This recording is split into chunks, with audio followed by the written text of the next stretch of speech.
लोगों ने मेरी बीवी और बच्चे की मौत का क्या खूब फ़ायदा उठाया है, मैं ये सोच भी नहीं सकता। रुहैल, फराज ने तंग आकर अपने माथे पे हाथ रखा।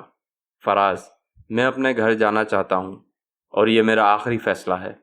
मैंने उसे देखकर अपना फ़ैसला सुना दिया और फराज मेरा चेहरा तकने लगा। हिना ने भी मुझे देखा। मैं खामोशी से इन दोनों के जवाब का मुंतज़िर था। फराज ने सर्द आह ली, 6 लोग आसेफ ज़दा होने के बाद तुम्हारे मकान में एक रात भी नहीं गुजार सके और इन 6 में से 5 की मौत हो गई। मकान में दाखिल होने के ठीक 24 घंटे बाद इन सबको हार्ट फेल हो गया। किसी एक को भी कत्ल नहीं किया गया, लेकिन इन 6 में से सिर्फ एक शख्स जिंदा बचा। वो भी सिर्फ इसीलिए कि इसने 24 घंटे बाद दूसरी मंजिल से छलांग लगा ली और वो सीधा सड़क पर आ गिरा। जान तो बच गई, मगर इसकी रीढ़ की हड्डी हमेशा हमेशा के लिए टूट गई। वो आज भी जिंदा है, अस्पताल के बिस्तर पर पड़ा है, अपने बाकी के बचे कुछ दिन गुजार रहा है, मगर कोई फ़ायदा नहीं, क्योंकि अब वो कुछ नहीं कह सकता, कुछ बता नहीं सकता। अब वो नफसियाती मरीज हो चुका है, पागल हो चुका है वो। फराज ने ठहरे हुए लहजे में कहा और मैं फराज का चेहरा तकने लगा। तुम्हें अगर हमारी बात का यकीन नहीं है तो तुम खुद जाके उस शख्स से मिल सकते हो। It's just a couple of blocks away. क्या कहते हो? फराज ने मुझसे पूछा और मैं सोचने लगा। हिना भी मुझे देख रही थी कि मैं क्या फ़ैसला करता हूँ। मैंने गहरा सांस लिया और हाँ में सर हिला दिया। 3 साल पहले 26 अक्टूबर की रात को मेरी बीवी और मेरे बच्चे को बुरी तरह कत्ल कर दिया गया था। मैं इस वक्त घर में मौजूद नहीं था और मेरी गैर मौजूदगी में किसी ने ये काम सर अंजाम दिया था। कत्ल करने वाले ने घर की किसी भी चीज़ को हाथ नहीं लगाया था। नकदी और जेवरात की भूख शायद उसे नहीं थी। इन हालात में इस कदर बदतरीन कत्ल किया गया, वो कौन था? उसने ये भयानक अमल क्यों किया था, मैं नहीं जानता, क्योंकि ना तो मेरी कोई दुश्मनी थी और ना हम किसी के दुश्मन थे। इन हालात में यही कहा जा सकता है कि कोई दीवाना पागल शख्स पागल खाने से फरार होकर मेरे घर में आ धमका और इस अमल को अंजाम दे डाला। मगर किसी पागल खाने से भी किसी पागल की फरार होने की कोई इत्तला नहीं मिली थी। इस दिन से मेरी ज़िंदगी जैसे वीरानों में भटक रही थी। मेरा कोई दुश्मन नहीं था, मैंने किसी का हक नहीं मारा था, फिर भी ना जाने किसने मेरे हंसते खेलते आंगन में आग लगा दी थी और सब कुछ बिखेर दिया था। उसी दिन से मैंने ये शहर छोड़ दिया था और दुबई चला गया था और वापस पलट कर नहीं आया। कुछ यादें थी जो मुझे बार बार अपने घर की तरफ खींच रही थी। मैं अपने आप को रोक ना सका और एक हफ्ते की छुट्टी लेकर कराची चला आया। मगर यहाँ आकर मैंने अपनी बहन और बहनोई के मुंह से जो सुना वो इंतहाई अजीब था। मुझे बचपन से ही आसेबों से कोई दिलचस्पी नहीं थी और ना ही मैं इन पर ईमान रखता था। कराची एक ख़तरनाक शहर है जहाँ इंसानों को इंसानों से ही डर और खौफ होता है। तो आसेब बेचारों के लिए क्या बचा था इस शहर में? मैं इस सच और इस हकीकत को दिल से मान रहा था कि मेरे घर पर किसी आसेब का वजूद नहीं, बल्कि दरअसल ये प्रॉपर्टी पर कब्जा करने के लिए कोई साजिश है। गोया मुझे अपनी यादों के लिए, अपने आंगन के लिए लड़ना था। इस वक्त मैं फराज और हिना के साथ गाड़ी में बैठा हुआ करीबी अस्पताल की तरफ बढ़ रहा था, जहां मुझे एक शख्स से मुलाकात करनी थी जो मेरे ही घर में 24 घंटे के लिए मेहमान बनकर आया था, मगर बाद में इसे ज़िंदगी भर का पागलपन कबूल करना पड़ा। जल्द ही हम तीनों अस्पताल के वार्ड में थे और प्राइवेट वार्ड की तरफ बढ़ रहे थे। कई डॉक्टर और कई नर्सेस हमारे बराबर से गुजर चुकी थी। आखिरकार हम एक वार्ड में पहुंच गए। फराज मुझे एक सीधा बिस्तर की जानिब ले गया जहां चारों तरफ पर्दा डाला हुआ था। फराज ने पर्दा हटाया और हमने देखा कि एक शख्स जिसकी उम्र मुश्किल 40-45 साल के करीब है, मुर्दा जिस्म में पड़ा है। इसका जिस्म कांटे की तरह सूख चुका है और चेहरे की हड्डियां तक नुमायां हो रही हैं। बाकायदा इसकी खोपड़ी तक नजर आ रही थी। इस वक्त वो 70 से 80 साल का एक बूढ़ा शख्स लग रहा था। मिस्टर जमील, क्या आप मुझे सुन सकते हैं? फराज ने इसके करीब होकर पूछा, मगर वो चुप तकता रहा। उसने कोई जवाब नहीं दिया था। किसी को उम्मीद भी नहीं थी कि ये बच जाएंगे, मगर ये जिंदा हैं, लेकिन इनकी ज़िंदगी किसी मौत से कम नहीं। मिस्टर जमील, सब कुछ खो चुके हैं, अपना घर, अपनी ज़िंदगी, अपना ख़ानदान, बस इंतज़ार है तो सिर्फ मौत का। हिना ने गमगीन लहजे में हमें बताया और मैंने मिस्टर जमील की तरफ देखा तो वो खामोशी से पड़ा हुआ नज़र आया। क्या मिस्टर जमील ने घर के बारे में कोई बात कही? मैंने इन दोनों से पूछा। नहीं, फराज ने नफ़ी में सर हिला दिया और बोला, कुछ नहीं कहा किसी से। दिन भर इसी तरह पड़े रहते हैं ये। फराज ये कह ही रहा था कि अचानक मिस्टर जमील पागलों की तरह चीखने और चिल्लाने लगे। हम तीनों बुरी तरह चौंक गए। मिस्टर जमील का जिस्म बिस्तर पर तड़प रहा था और वो इंतहाई भयानक तरीके की आवाज़ें निकाल रहे थे। मैं आंखें फाड़ फाड़ के ये मंजर देख रहा था। जल्द ही डॉक्टरों की एक टीम आ गई और मिस्टर जमील के जिस्म को थामने लगी। सब दहशत के आलम में उसे तकने लगे। मैं भी आंखें फाड़ फाड़ कर उसे देखने लगा। जमील खौफ के आलम में फिर चीखा और एकदम इसका जिस्म ठंडा पड़ गया। हम मुस्तकिल आंखें फाड़े ये मंजर देख रहे थे। मिस्टर जमील, जो कई सालों से जिंदगी और मौत की जंग लड़ रहा था, आखिरकार वो मर गया। गोया घर में दाखिल होने वाला छठा शख्स भी नहीं बच पाया। डॉक्टर ने सफ़ेद चादर उसके चेहरे पर डाल दी और मैं दहशतज़दा होकर ये मंजर देखता रहा। रात बहुत गहरी थी और चारों तरफ खामोशी ने सबको अपने लपेटे में ले लिया था। 11 बजे के करीब हम तीनों खामोशी से अपने घर आ गए। कुछ देर बाद हिना खामोशी से उठ के चाय बनाने चली गई। हम दोनों ने एक दूसरे से कोई बात नहीं की, बस खामोश बैठे रहे।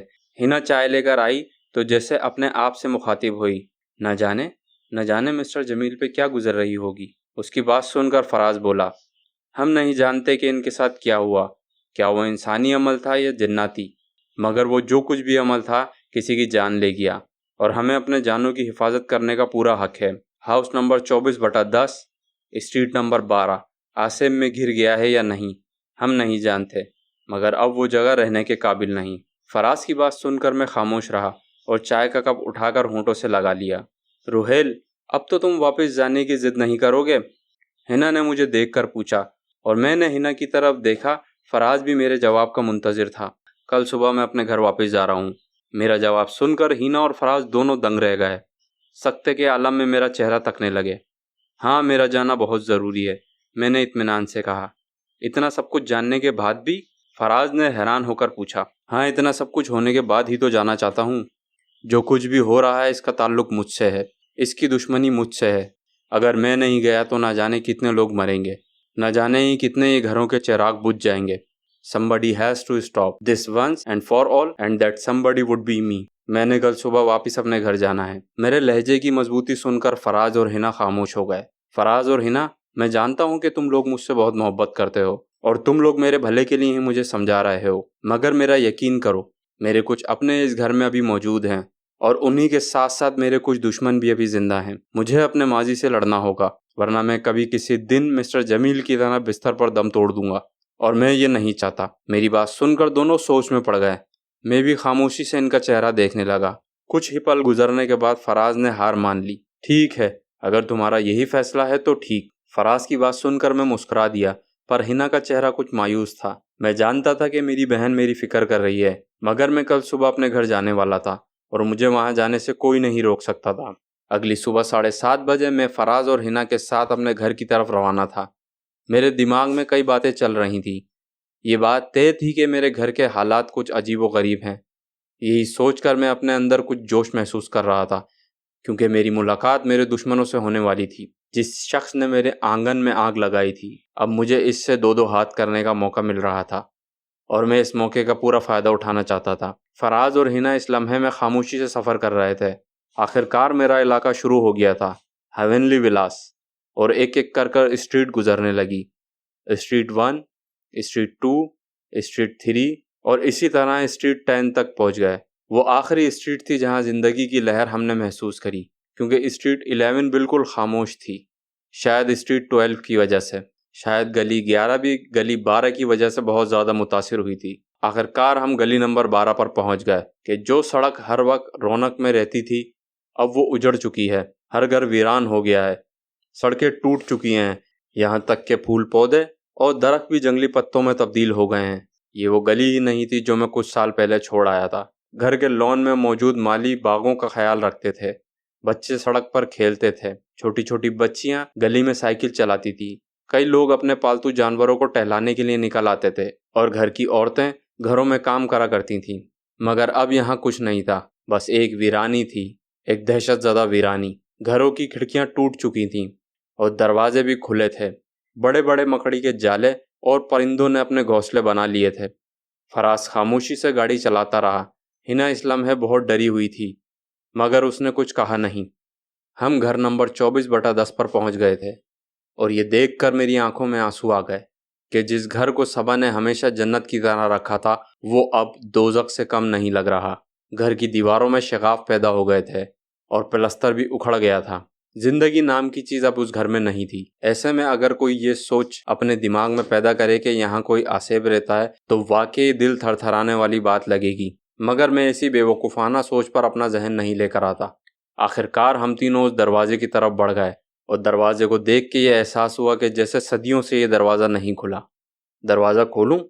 फराज ने पलट कर मुझसे पूछा और मैंने हाँ में सर हिला दिया। मेरा हुक्म सुनकर फराज ने दरवाजे के लॉक में चाबी लगाई और दरवाज़ा एक आवाज़ के साथ खुल गया। दरवाज़ा खुलने की आवाज़ पूरे घर में गूंज उठी। इसी गूंज के साथ मैंने खिड़की पर नज़र डाली तो 8 बज रहे थे।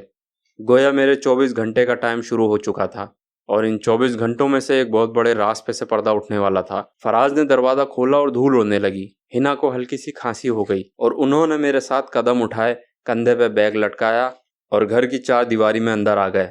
मेरी आंखों के सामने एक छोटा सा कमरा था जहां सोफा सेट मिट्टी में लदा पड़ा था। सोफे के बराबर में टेबल लैंप था, टीवी और मसेरी वगैरह भी रखे हुए थे। घर की कुछ घड़ियां इस वक्त बंद थीं। शायद घर की सारी इलेक्ट्रिक की चीज़ें ख़राब हो गई थीं। बिल्कुल सामने एक स्टोर था और स्टोर के दाएं हाथ पे किचन।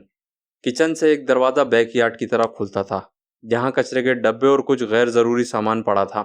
किचन के बराबर में मेरे बेटे अकमल का कमरा था जिसका दरवाज़ा बंद पड़ा था। अकमल के कमरे के बिल्कुल बराबर में सीढ़ियाँ ऊपर की तरफ जा रही थी जहाँ एक बड़ी खिड़की मौजूद थी और फिर सीढ़ियाँ ऊपर वाली मंजिल की तरफ बढ़ जाती। मैं अंदर आया और एक एक चीज़ को गौर से देखने लगा।